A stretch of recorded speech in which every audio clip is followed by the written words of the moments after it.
Fala, então, vocês aqui que fazem me ver tudo, pessoal.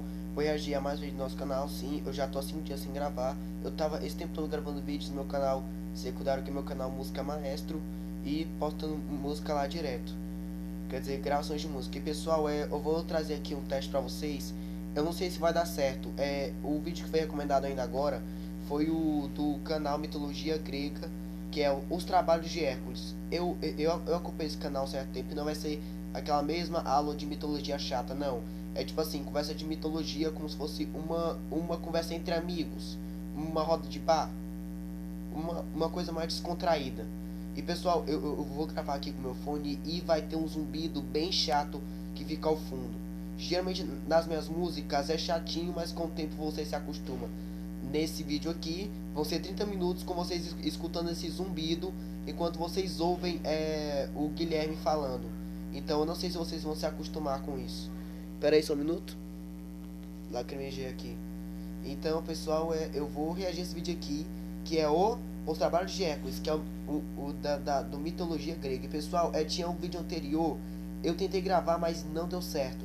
Então eu espero que aqui ele faça pelo menos um resumo sobre o que aconteceu no vídeo anterior, porque senão eu vou ter que pegar e gravar o vídeo anterior a esse. No Mitologia de hoje, eu vou contar a história dos trabalhos de Hércules. Mas antes, é importante dizer que aconteceu muita coisa até chegar nesses trabalhos. Foi. Eu expliquei tudo isso no vídeo anterior. Tudo culpa da Hera. Mas caso você não tenha visto, não tem problema. Eu vou fazer um resumo bem sucinto aqui pra você.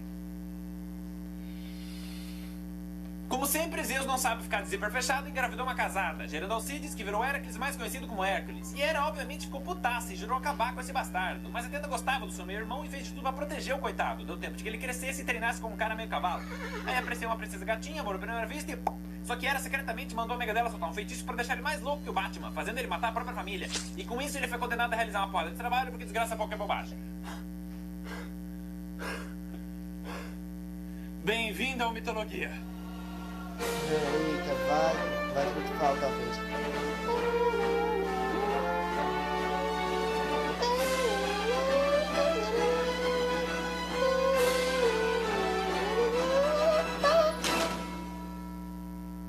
Introdução do século. Após se recuperar da insanidade causada pelo feitiço, Hércules, destruído emocionalmente, enterra sua própria família e, na sequência, se tranca em seu quarto, remoendo o sentimento de culpa por um ato que ele nem entendia como poderia ter feito. Alguns dias se passam e, quando seu corpo começa a padecer pela falta de suprimentos, o semideus se obriga a sair de seu retiro e, buscando uma forma de se redimir de seus pecados, vai até o oráculo de Delfos.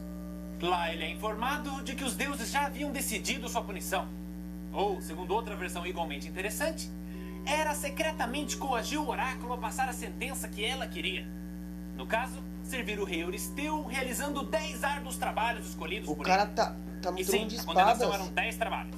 E ao saber disso, Hércules aceita imediatamente, pois nada era pior do que o peso da culpa que ele carregava. Então ele sai do templo e se prepara para ir até a cidade de Micenas e encontrar o tal rei. Mas antes que pudesse iniciar sua viagem, ele recebe uma visita inesperada.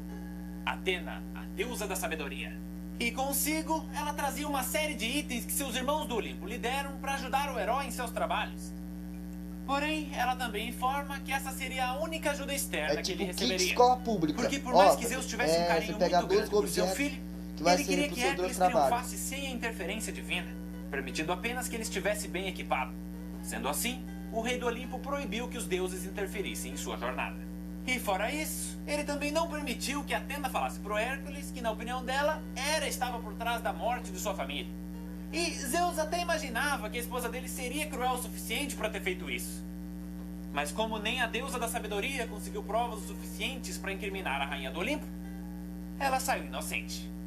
Atena então teve que se contentar em apenas entregar os presentes, sendo eles uma espada de Hermes, um arco e flecha de Apolo, um peitoral de ouro feito por Hefesto, que Hércules acabou Desequipado não o cara usando não porque vai, ele não posso gostava ter de armadura. certeza. E o mais interessante, uma túnica mágica presenteada por ela. Vestimenta essa que o livraria dos pesadelos que o atormentavam desde a tragédia, tenho 8 e assim anos, permitindo que ele descansasse durante as noites. Ah, e no bolso da túnica tinha um Certeza chocalho. aqui pra vocês, Mas agora eu voltando tô à trama. falando aqui e minha voz tá Uma saindo vantagem extremamente de Zeus ter abafada. proibido a galera de interferir é que Hera também não ia poder meter o bedelho. Ela estava ciente que as consequências iam ser terríveis. E falando nos planos maquiavélicos da Rainha do Olimpo, ninguém percebeu que o último dela já estava em ação. Porque foi ela que teve a ideia de colocar o rei de Micenas para escolher as tarefas. O que a princípio parecia uma coisa boa. Euristeu é primo da mãe de Hércules, então ele com certeza seria benevolente com o seu primo sobrinho. Ou pelo menos foi isso o que todos pensaram. Porque Hera, que foi a responsável pela ascensão ao trono do filho de Stênelo, acompanhou de perto o crescimento desse jovem prematuro. E o que só a Rainha do Olimpo percebeu é que Euristeu, que cresceu sendo um garoto franzino, com enfermidades e sem nenhuma aptidão física, sentia inveja de Hércules, pois ambos tinham a mesma idade. E mesmo ele sendo um príncipe descendente de Perseu e destinado à realeza, a fama do jovem semideus crescia muito rápido. A sua força e atos heróicos o tornaram mais conhecido entre os reinos do que o profetizado Euristeu. Então, com esse ressentimento acumulado, ele não ia desperdiçar a oportunidade de se vingar de seu rival através dos trabalhos e principalmente de impedir que ele retornasse à sua glória.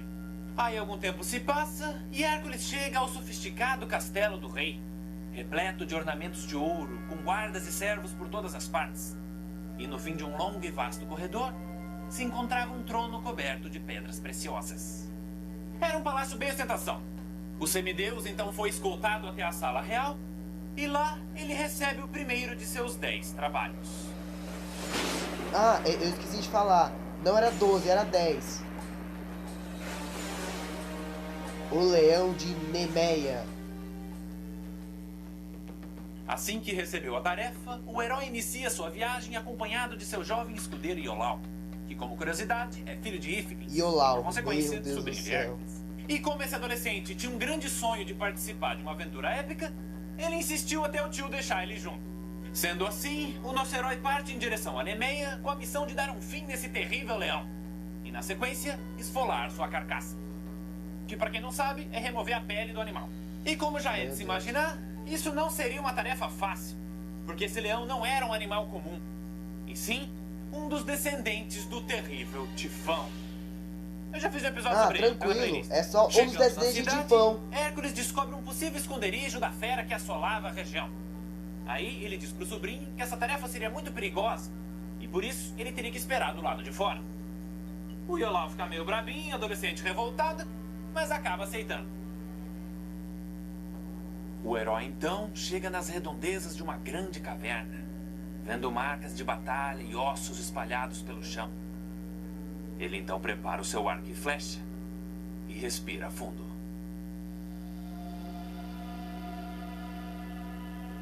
Mas como a fera tinha os sentidos aguçados, quem acabou sendo encontrado foi ele. O herói mira sua flecha e atira.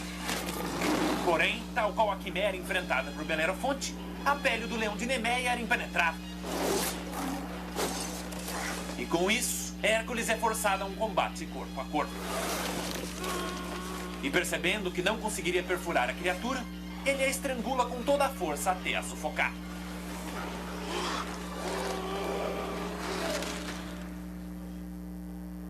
Vocês devem ter percebido que essa última cena está diferente das anteriores. E isso é porque ela é de outro filme do Hércules. E, normalmente, para diferenciar, eu iria só colocar no canto o nome do filme ou o ano de cada um. Mas, nesse caso, não ia adiantar nada. Porque aqui no Brasil, os dois têm o mesmo título e os dois são de 2014. Mas voltando aos trabalhos. Depois de matar o leão de Nemeia, Hércules ainda teria que esfolar sua carcaça. O que de cara já seria um problema, porque a pele dele era impenetrável. Porém, após examinar com atenção o corpo da fera, ele percebe arranhões em uma das patas do leão, como se a própria criatura tivesse coçado muitas vezes, indicando que talvez suas próprias garras fossem capazes de perfurar sua pele. Algum tempo se passa, e Euristeu, confiante de que Hércules não passaria nem da primeira tarefa, recebe uma visita um tanto desagradável.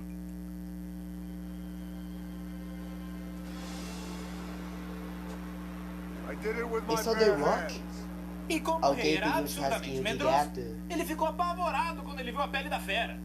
Na verdade, para vocês terem uma ideia do ataque de pelanca que ele teve, depois desse acontecimento, Euristeu mandou que os servos dele construíssem um grande jarro de bronze para que ele se escondesse cada vez que Hércules chegasse.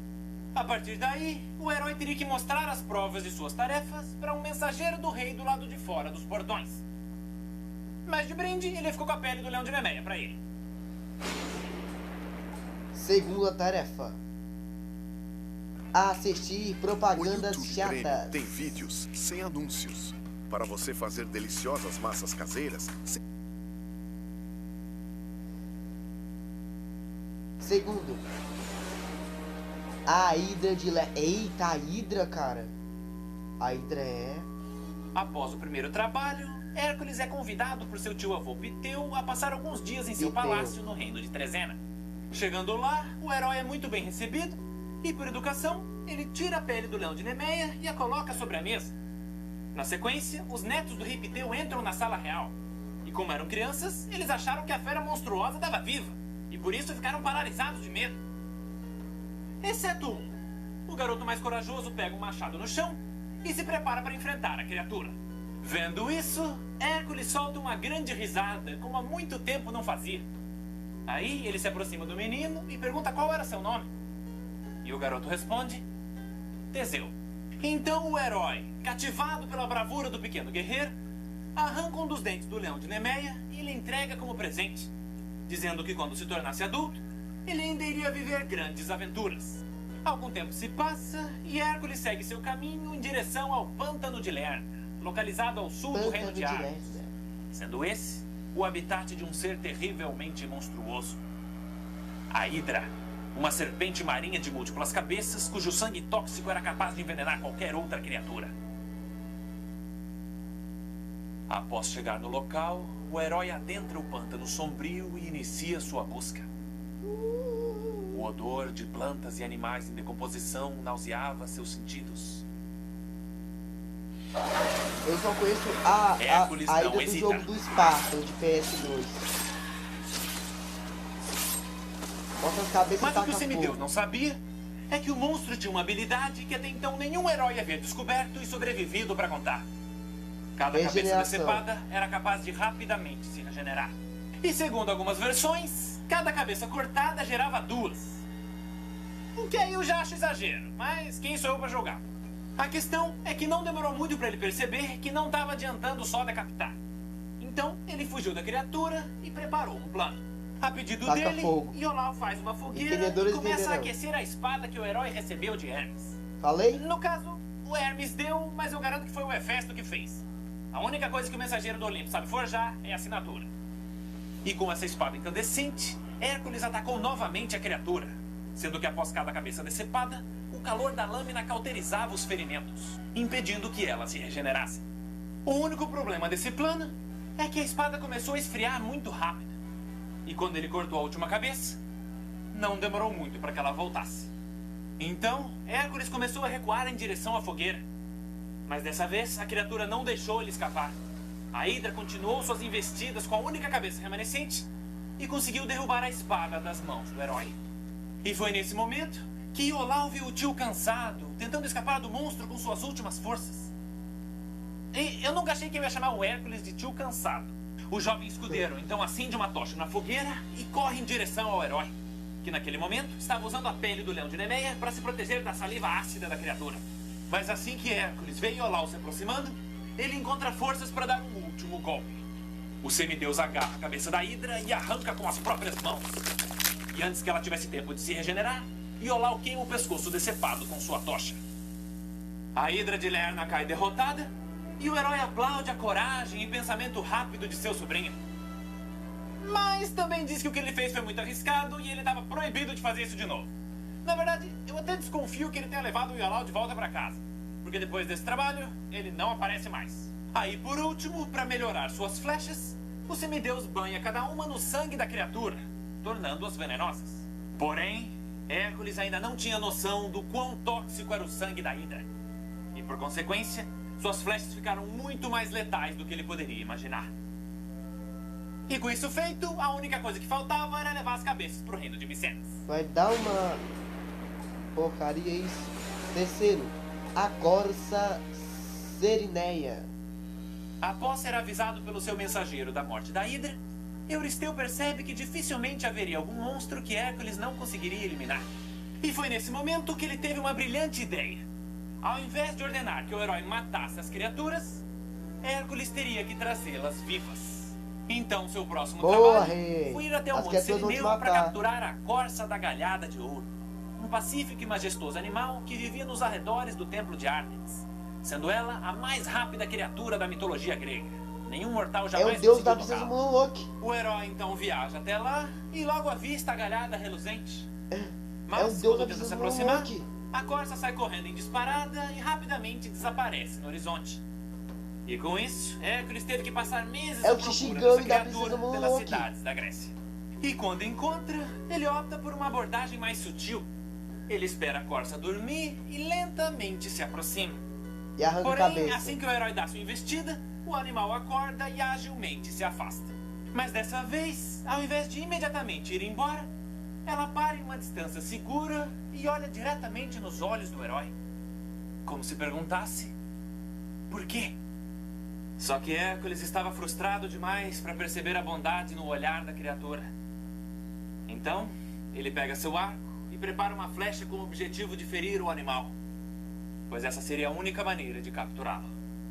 E era exatamente isso que Euristeu queria que ele fizesse, pois o que Hércules não imaginava é que a corça Cirineia era o animal de estimação da deusa Ártemis, que durante sua infância escolheu essa majestosa criatura como seu símbolo, gerando assim um forte afeto entre elas. Eita. Então, maliciosamente, o rei colocou Hércules em uma situação onde ele ficaria tentado a ferir e possivelmente alejar a corça, e com isso, atrair a fúria implacável de Ártemis. Sendo assim, o herói mira sua flecha na criatura, enquanto ela continuava a olhar em seus olhos em busca de compreensão.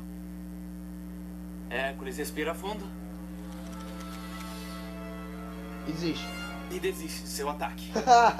Ele não teve coragem de ferir uma criatura tão nobre quanto ela. A corça então vai embora, e na sequência, ele também. Algum tempo se passa, e percebendo que nunca ia superar a velocidade do animal, o semideus tem uma ideia. Então, ele volta até o Monte Selineu, e dentro do templo de Ártemis, ele monta uma rede armadilha. A partir daí, era uma questão de esperar que a criatura retornasse ao seu habitat natural. O que, a propósito, levou tempo pra caralho. Demorou muito. Inclusive, é importante mencionar que todos os trabalhos dele demoravam bastante. Dentre os mais curtos até os mais longos, vocês podem fazer uma média de 1 ano para cada um. E falando em utilizar o tempo com sabedoria, Atena não estava parada. Assim que os trabalhos do herói começaram, ela iniciou uma longa jornada com a missão de provar que a rainha do Olimpo estava por trás da morte de sua família. Mas para isso, só havia uma forma. Ela teria que encontrar a esquecida deusa da loucura. Lissa. Mas voltando à história da corça.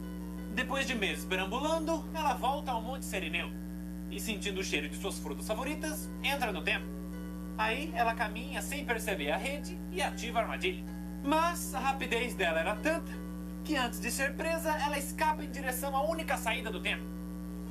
O que ela não esperava é que Hércules já estava de prontidão na porta.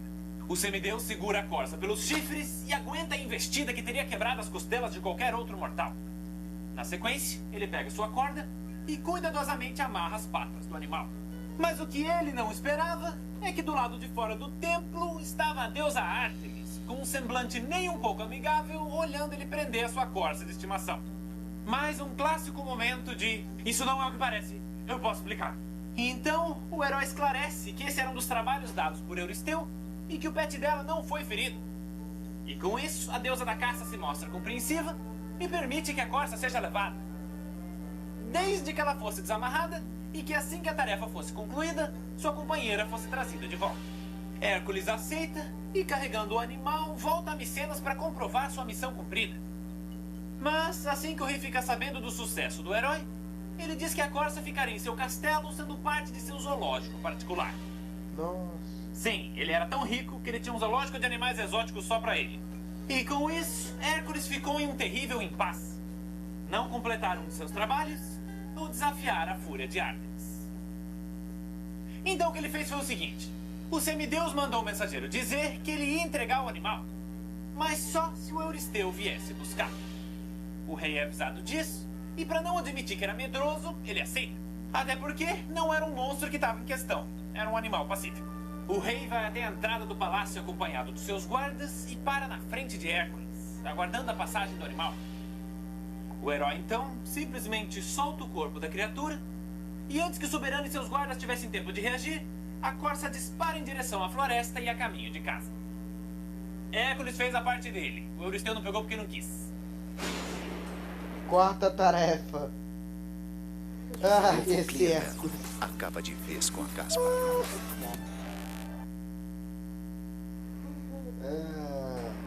Quarta tarefa. O javali de Erimanto. Nunca ouvi falar. O quarto trabalho de Hércules acabou sendo o mais simples. Viajar até o Monte Erimanto com a missão de capturar um gigantesco javali que atacava a população local. Foi mais ou menos isso aqui.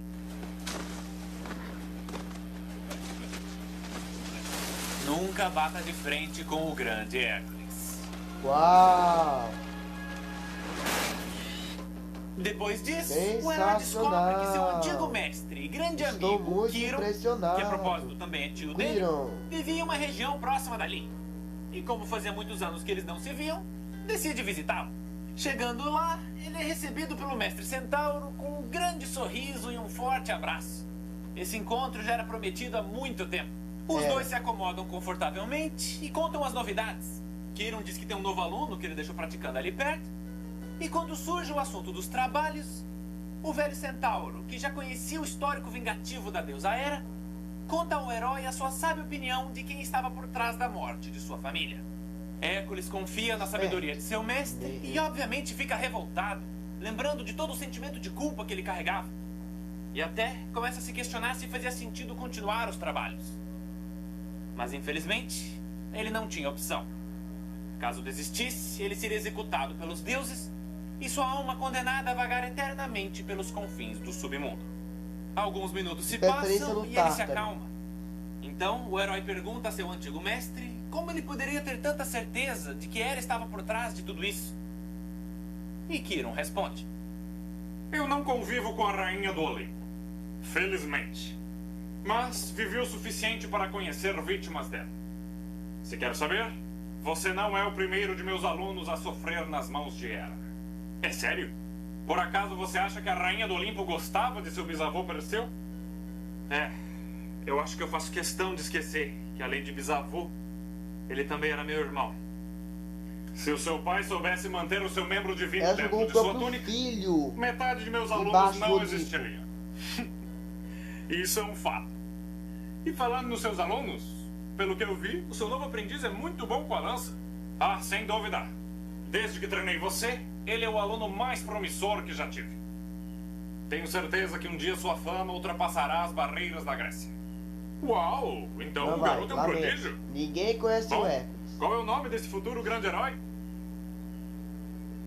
Aquiles. Os dois continuam conversando e Hércules fica sabendo que, além de ser o mestre dos maiores guerreiros e heróis, Quiron também coordenava e instruía a grande comunidade de centauros que habitava a região. E agora é importante ressaltar que a origem dele não tem nada a ver com essa outra raça meio humano, meio cavalo. Até porque, além de ser uma divindade, Quiron era um cara instruído, um professor, diplomata, enquanto os outros centauros eram por natureza selvagens e agressivos. Eu digo Harry Potter, cara, os centauros são os personagens mais suportáveis. Um bêbado chamado Ixion transou com uma nuvem que Zeus moldou no formato de Hera. Nem a Ambrid é tão idiota assim. Depois da conversa, Quiron pede licença e vai passar mais algumas dicas pro seu aluno. Enquanto isso, Hércules, que estava com muita sede, resolve abrir uma grande jarra de vinho guardada em uma das estantes da caverna de seu antigo mestre. Afinal, era um dia de celebração. Mas o que ele não sabia é que esse era um vinho especial dado por Dionísio a todos os centauros que ali viviam. E quando ele abriu essa bebida divina, o aroma forte e absurdamente inebriante inundou não só a caverna, mas toda a região. Então, não demorou muito para que os colegas de Quiron sentissem o cheiro. O que, em primeiro lugar, deixou eles imediatamente alcoolizados. A essência do vinho era tão forte que só de cheirar qualquer mortal ficava bêbado. Enquanto isso, Hércules, que era um semideus, ficou semi-cozido. O aluninho, como era criança, já estava desmaiado no chão, deu PT. E Quiron, que era uma divindade, foi o único que continuou totalmente sóbrio. E essa situação não seria um grande problema se os centauros fossem um povo pacífico. Quirón até passou um bom tempo tentando civilizar e ensinar empatia para eles. Mas bêbados, isso foi tudo para água abaixo. Então, a multidão de 4 patas marcha enfurecidamente em direção à caverna para acabar com aquele que violou o presente deles. Na verdade, para matar qualquer um que estivesse lá dentro. Quirón rapidamente percebe isso e ordena que Hércules proteja o garoto, enquanto ele iria convencer os colegas a se acalmar. O mestre galopa até a horda raivosa e tenta conversar com o centauro que liderava o grupo. Os centauros são insuportáveis. Nesso. E esse não era só naturalmente agressivo, era também mal intencionado. Ele nunca gostou do deus professor. Logo, essa é a oportunidade que ele precisava para fazer o povo dele se virar contra o centauro civilizado. Então, sabendo da natureza pacífica de Quirón, Nesso derruba agressivamente o velho mestre e avança com seu exército em direção à caverna. E quando Hércules vê isso, ele percebe que o momento da diplomacia acabou. E com isso, o semideus pôde finalmente testar as suas flechas com o sangue da hidra. Se ele teria feito isso sóbrio, eu já não sei dizer. Mas de qualquer maneira, o veneno da criatura era muito mais letal do que qualquer um poderia ter imaginado. Independente de onde ele acertasse, o centauro caía morto em questão de segundos. Então, não demorou muito para que a multidão enfurecida começasse a ficar assustada. Mas mesmo assim, Nesso insistia que o ataque deveria continuar. Enquanto isso, Quirón se levanta e, vendo a chacina que ocorria à sua frente, vai mais uma vez até o comandante do ataque para convencê-lo a recuar. Nesse momento, um dos centauros inimigos é atingido por uma flecha do herói em seu braço, assegurando sua morte. Mas, como o acerto foi de raspão, a seta continuou seu percurso e acidentalmente atingiu uma das patas de Quirón.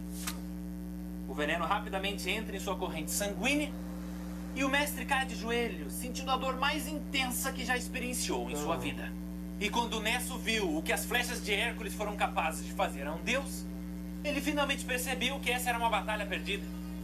Então, ele dá um comando em alto volume e a tropa centauro recua em direção à floresta. Alguns momentos se passam e, ao perceber que tinha ferido seu velho mestre, o semideus corre ao seu encontro com ervas medicinais e pronto para fazer os primeiros socorros que um dia o próprio Quirón havia lhe ensinado. Porém, por mais que o grande centauro não corresse risco de vida, óbvio, ele era imortal, nenhum dos tratamentos que estavam à disposição deles foi capaz de atenuar sua dor.